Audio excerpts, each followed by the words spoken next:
Hello, E39 source. This is Newton again with a, believe it or not, 2-year update on my 2000 titanium silver E39 M5. You may or may have not remembered that I shot this video in I think July or August of 2020 when I got this car for under $10,000. I'll go ahead and reveal it since it's been so long. I got this car for $9 grand. And yeah, I'm sure there's a link down below somewhere with the original video I shot of this car and all the things it needed. It was in a fairly rough shape. Well, maybe not too rough. Needed some loving for sure. What I did was go ahead and restore most of this car over the course of 2 years, made it my pandemic project.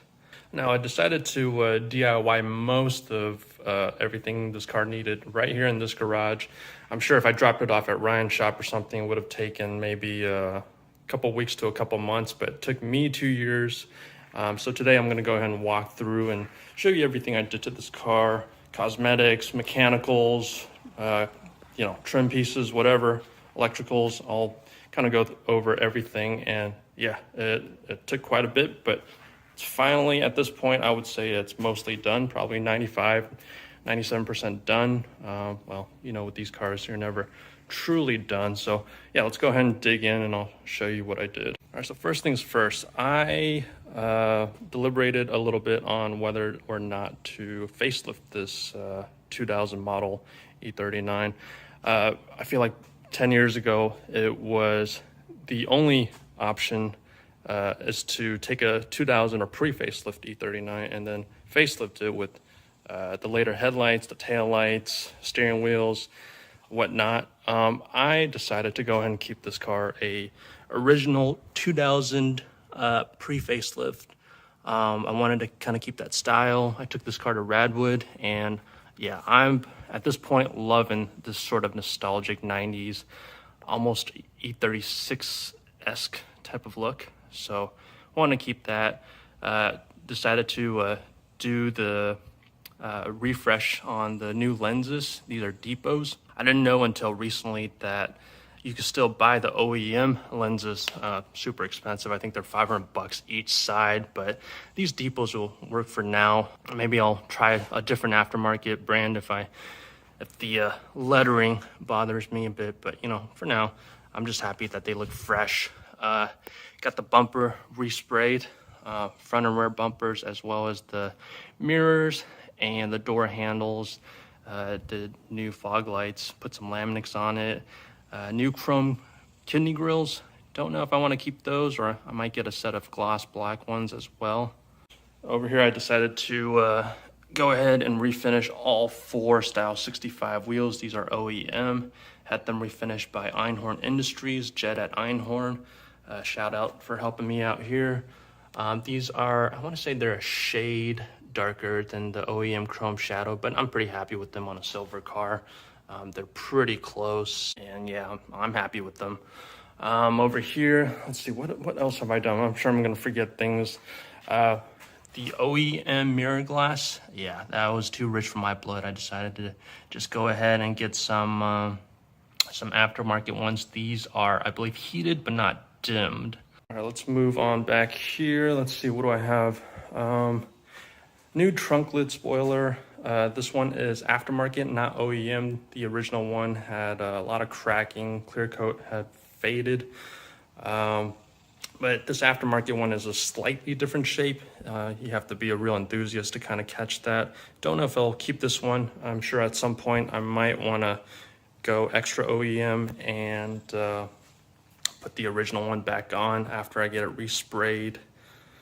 Back here, rear bumper resprayed. Got the center diffuser painted in black. I kind of prefer it that way. I think it gives it some nice contrast. And yeah, OEM panel.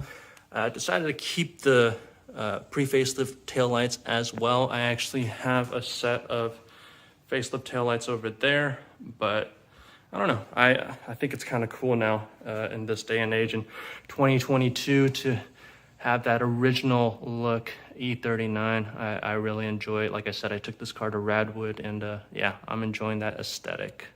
Let's go ahead and move on to the interior. The interior is a place I spent some time and money on, and I'm very proud of it. Right off the bat, you can kind of see that the centerpiece of the interior are the seats. I went ahead and had a local upholstery shop redo all the seats. This is not a dye, this is all brand new leather. And yeah, so the MLO red interior only came on the sport package cars, sport interior, I suppose. I decided to kind of give it my own flavor by applying the treatment to this heritage interior car, and I like it quite a bit. But you know, different people have different opinions. Let me know what you think about it. Might do the door cards later, haven't gotten around to that.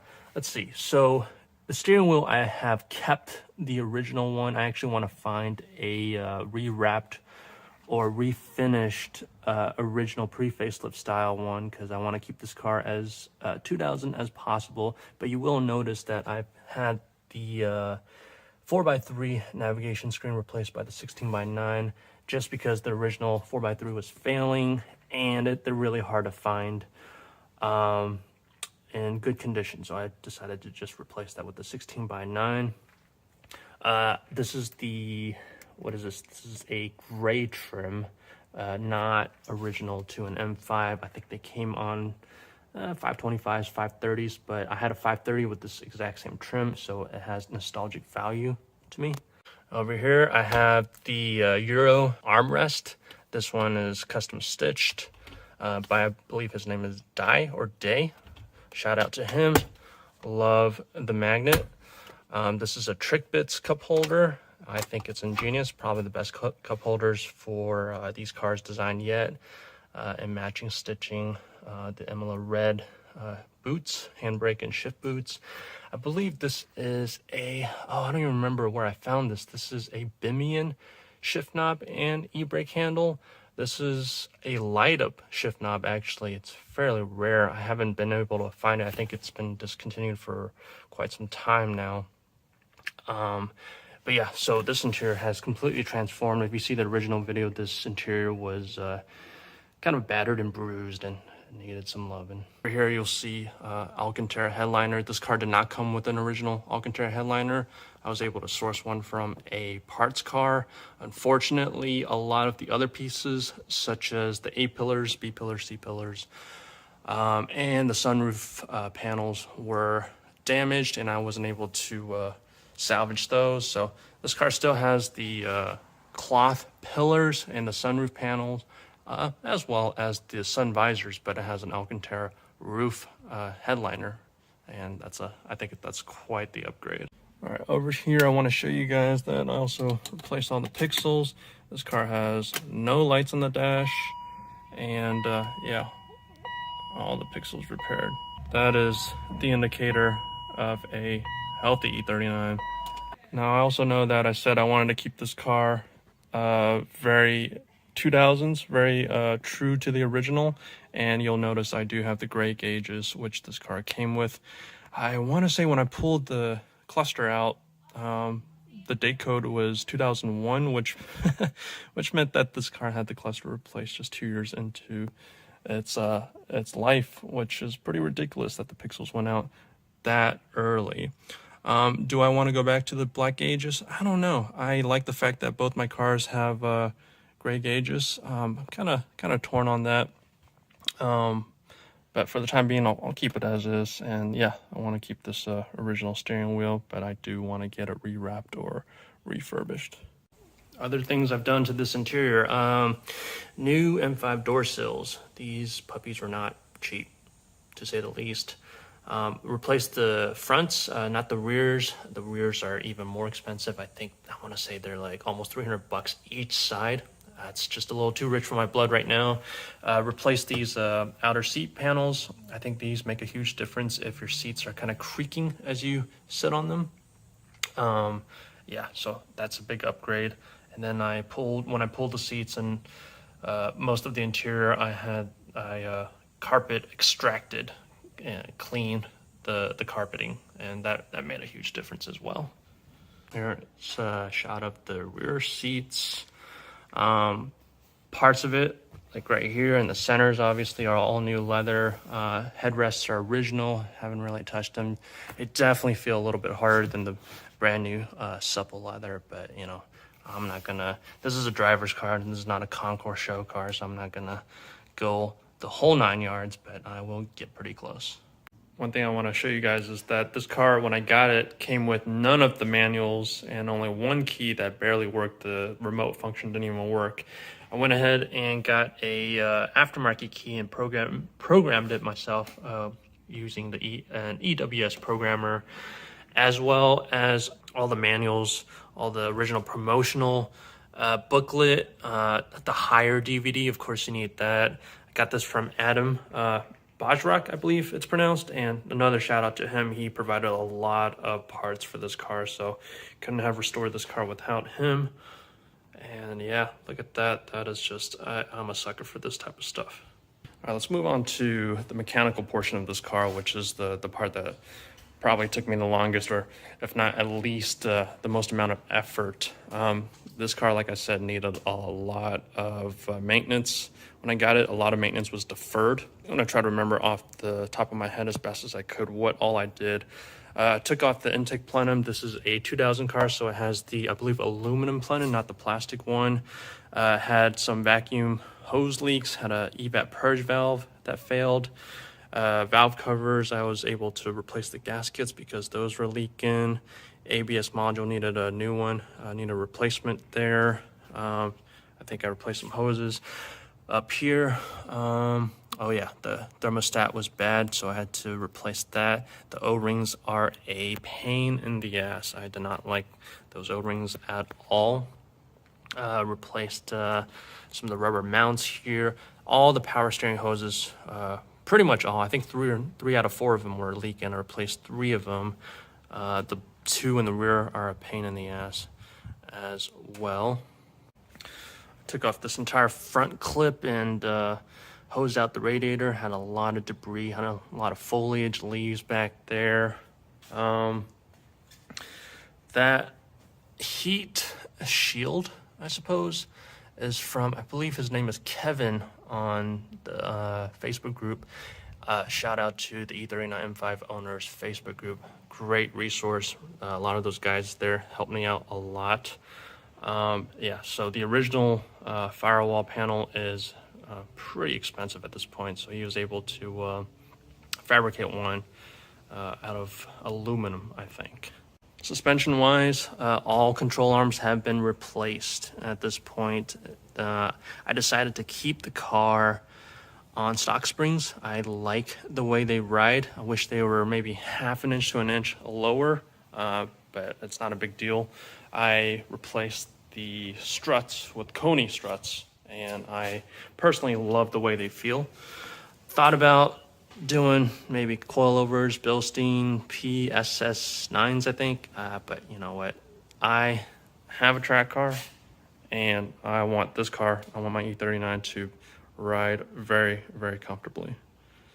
All right, and then the biggest part of the job, or biggest part of this car that I did, was probably refresh the rear end bushings, the diff bushings. Had to drop the subframe, the rear subframe for that, or lowered it a couple inches. So took out the exhaust by myself in this garage on jack stands. Don't recommend that job on jack stands. Yeah, drop that exhaust. Dropped the drive shaft. I had the drive shaft sent out to drive shaft specialists, I believe they're called, in San Antonio. They rebuilt the drive shaft, new jubal, new, what do I have in there? Everything, basically, all the bushings. The front diff bushing is a solid one from Einhorn, I think, from what I've gathered online, the community. That's the consensus the community provided. These exhaust tips came with the car. They're Timmy tips, I believe, and that was slightly before my time. I think there was a Timmy Fest for these cars back then. This has the muffler delete. I bought the car with the muffler delete. I've thought about putting a muffler on it to quiet it down just a tad, but it does sound good. These S62s definitely sound very good without the muffler, so I'm gonna keep it for the time being. But yeah, let me know what you think if I should throw a muffler on. You guys, I'm sure, have heard the muffler delete E39 5s. They, yeah, sound fantastic. All right, so what's left for this car? I said this car is almost done. It could really use a paint correction. I'm gonna go get some dings and dents PDR'd out, and after that, we'll probably get a professional paint correction. I think the MAF sensors are going, so I'll replace that as well. And then the only thing beyond that mechanically that it needs is probably just new brakes. The brakes right now work fine, but I want to rebuild the calipers, new rotors and pads at some point. It already has stainless brake lines that I got out of the way. And once again, I want to shout out to the community, E39 M5 owners group. I want to shout out to Ryan at E39 Source for really providing a lot of information on how to work on these cars, the ins and outs of them. And I am just super stoked to have made this my pandemic project. Like I said, it took me 2 years to restore this car, get it to a point to where I really enjoy it as a clean driver's car, not a show car, not a concourse car, not a collector car. Just a really clean and tidy driver's car. All right. Well, that's it from me. I appreciate you guys for watching, and until next time.